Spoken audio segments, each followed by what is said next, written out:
नमस्कार जी, मैं केशव राय विश्व हिंदी अकादमी मुंबई से।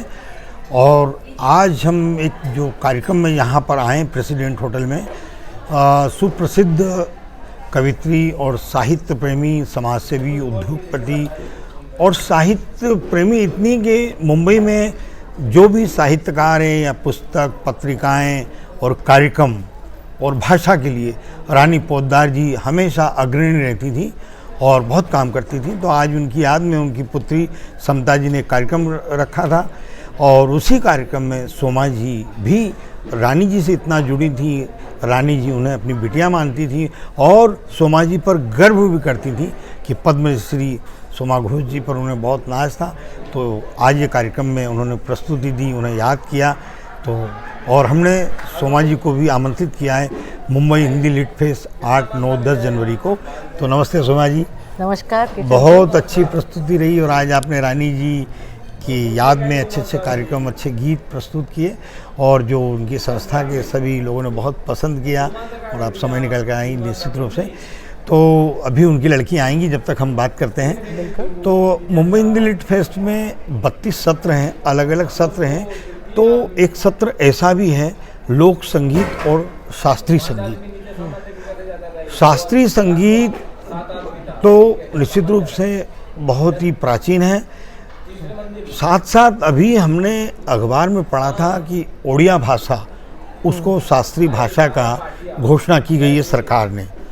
तो कोई भी भाषा को शास्त्रीय भाषा की जो उपाधि मिलती है, वो भाषा का इतिहास 1500 से 2000 साल पुराना होना चाहिए और उसकी जो साहित्य और ग्रंथ हैं वो प्राचीन होना चाहिए और जो साहित्य परंपरा है उसकी वो भी इतनी समृद्ध होना चाहिए और मौलिक होना चाहिए, किसी अन्य भाषा से मिलती जुलती नहीं होना चाहिए।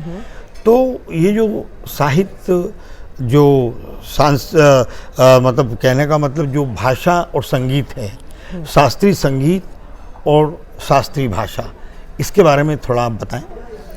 देखिए, संगीत गायन, वादन और नृत्य का समावेश को कहा जाता है, जिसमें गायन का सर्वोच्च स्थान इसलिए है क्योंकि हमारे साथ शब्द ब्रह्म है। वाह। हमारे साथ भाषा है और कोई भी कविता, कोई भी संस्कृत का स्तोत्र, आप देखिए सामवेद से हमारी पहली कविता की सृष्टि हुई है, सामवेद से ही हमारे गीतों की उत्पत्ति हुई थी। तो जब गायन में हमारे पास शब्द होता है, भाषा होती है, कविता होती है, तो उसको जब हम सुर में पिरो के गाते हैं तो वो किताबों से निकल कर लोगों के दिल तक पहुंचता है। क्या बात, वाह, बहुत अच्छी बात। अब देखिए, रत्नै कल्पितमासनम हिमजलै स्नानं च दिव्यावरम, इसको जब हम सुर में गाएंगे इस संस्कृत श्लोक को, रत्नै कल्पितमासनम हिमजलै स्नानं च दिव्यावरम। वाह वाह वाह वाह। वही जैसे कविता देखिए केदार शर्मा की लिखी हुई, हम उजाला जगमगाना चाहते हैं, अब अंधेरे को मिटाना चाहते हैं, उसको जब हम सुर में गाएंगे, हम उजाला जगमगाना चाहते हैं, अब अंधेरे को मिटाना चाहते हैं। क्या बात, क्या बात। ये है संगीत के साथ शब्द का बेजोड़ समन्वय। क्योंकि अगर कविता नहीं है, अगर भाषा नहीं है, अगर शब्द नहीं है, तो हम गाएंगे क्या? तो एक अंतर्निहित संपर्क है। इसलिए भाषा, सब कोई भी भाषा समृद्ध भाषा है, चाहे वो उड़िया हो, चाहे बंगाली हो, चाहे हिंदी हो, चाहे वो उर्दू हो, चाहे वो अंग्रेजी हो। Down the way when the nights are gay and the sun shines daily on the mountain top। क्या सुंदर हैरी बेलाफोंटे के लिखा हुआ कि वो जाता था मार्केटिंग करने के लिए और एक छोटी सी लड़की उसको मिल गई और वो जब चला आ रहा था तो उसका मन कितना दुखी हो रहा था। Down the way when the nights are gay and the sun shines daily on the mountain top। क्या बात, वाह। I took a trip on a sailing ship and when I reached Jamaica I made a stop, but I'm sad to say I'm on my way, won't be back for many a days, my heart is down, my head is turning around, I had to leave a little girl in Kingston town। क्या बात, क्या बात। हर भाषा समृद्ध है, जैसे आपने कहा बस सुरों में पिरो के वो अमर हो जाती है। तो आपके देखिए इस हिंदी लिटरेचर फेस्टिवल के लिए मेरी बहुत बहुत शुभकामनाएं। जी आप और आप इतना अच्छा काम कर रहे हैं। सुमा जी, राष्ट्रीय अंतर्राष्ट्रीय स्तर पर फिल्म फेस्टिवल होते हैं, लिटरेचर फेस्टिवल होते हैं, नाट्य फेस्टिवल होते हैं, अलग अलग होते हैं ना। और इसी तरह से शास्त्रीय फेस्टिवल्स और लोक संगीत फेस्टिवल। तो लोक संगीत और शास्त्रीय फेस्टिवल मतलब लोक संगीत और शास्त्रीय गायन या शास्त्रीय संगीत, इसमें थोड़ा सा कुछ क्या गहराई से अंतर है, लेकिन इसके बारे में थोड़ा बिल्कुल। जब हम लोग पढ़ लिखे नहीं थे, जब सृष्टि हुई थी तो लोग जंगल में रहते थे, जी नदी के तट पे रहने लगे, वहाँ से मछली पकड़ के खाने लगे, जंगल में हाथी घोड़ा पकड़ के काट के खाने लगे। जी तो उनको भी महसूस हुआ कि सिर्फ शिकार करो और खाओ सो जाओ, ऐसा ये क्या ज़िंदगी है क्या। फिर उन्होंने हर ओकेजन में गीत बनाने लगे। क्या बात, वाह। हाँ, वो हाथी के खून से वो पेंटिंग करने लगे। हाँ, उसके बाद बच्चे का जन्म हुआ तो एक गीत बनाने लगे। इस तरह से लोक संगीत आया वहाँ से। अच्छा अच्छा, ओ जी। वहाँ से लोक संगीत आया। जी। किसी का एक दूसरे के साथ मिलन हो के, शादी तो हुआ नहीं करता था, जी। एक प्रेम हो गया, विवाह जैसा हो गया, तो उसमें गीत बनाने लगे। क्योंकि विदाउट क्रिएटिविटी, विदाउट संस्कृति, कला से हम उसके बिना हम जी नहीं सकते, हम पशु बन के रह जाएंगे। तो वहीं से धीरे धीरे आया वो लोक संगीत, आते हुए वो गाँव में आया, फिर धीरे धीरे वो गीत धीरे धीरे शहर में पहुँची। जैसे तो उस तरह से जैसे मैं गाना जो है, क्या वो जो गाना बंदिनी में इस्तेमाल किया एस डी बर्मन, जी। अब के सावन सैया घरे रहो, ये लोक संगीत है जी कि अब के सावन सैया तुम घर पे रहना। उसको हम लोग शास्त्रीयता में ढाल देते हैं। अच्छा। जब हम लोग जो शास्त्रीय संगीतकार होते हैं ना, जी जी जी जी। तो उन लोक गीतों की बंदिश तो हम लोग गाते हैं।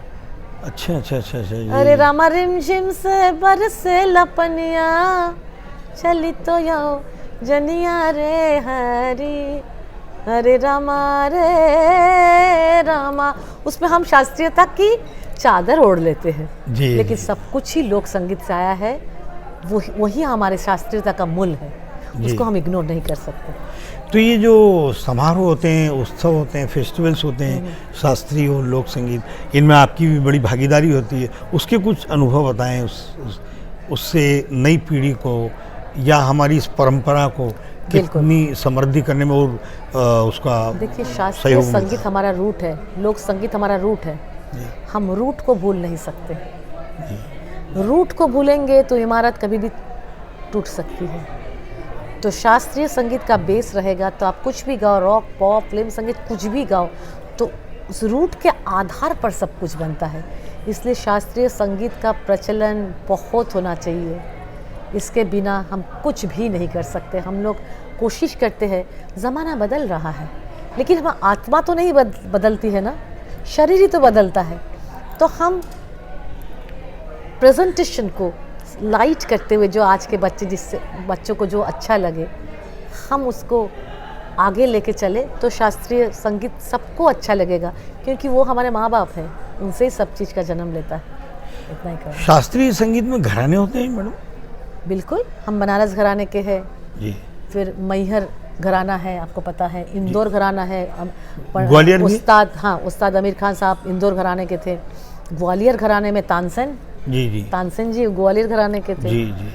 तो इस तरह से सारे घराने हैं, उन घराना को बचाना हमारा धर्म है जी। और इसको बचाना आप लोगों का भी धर्म है कि लिटरेचर फेस्टिवल में शास्त्रीय संगीत, लोक संगीत सब कुछ रखें, जिससे कि हमारा संगीत बचे। इसलिए आपसे निवेदन किया और आपने हमारे निवेदन को स्वीकार किया निश्चित रूप से। और एक अंतिम प्रश्न है कि जो कोई, मुझे लगता है बहुत कम ऐसे लोग काम कर रहे हैं जो आप कर रही हैं वाद्य यंत्रों को बचाने के लिए भी, जैसे गुरु परंपरा और ये घराना तो आप बचा ही रही हैं, लेकिन ये वाद्य यंत्रों को जो अभियान चलाया है आपने बचाने के लिए, वो थोड़ा आप बताएं।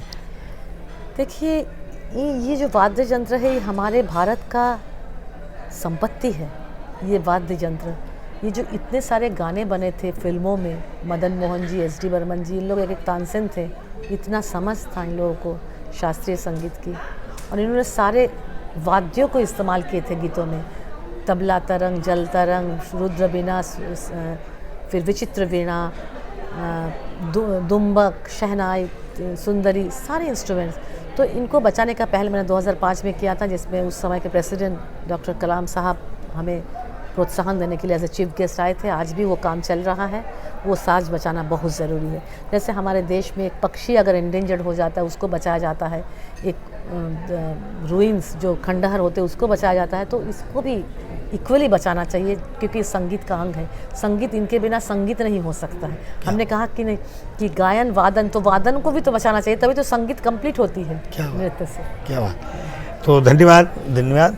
आप सुन रहे थे पद्मश्री सोमा घोष जी को, और अब मुंबई हिंदी लिट फेस्ट में भी आपकी उपस्थिति रहेगी विशेष रूप से, और आपकी प्रस्तुति होगी निश्चित रूप से। नमस्कार।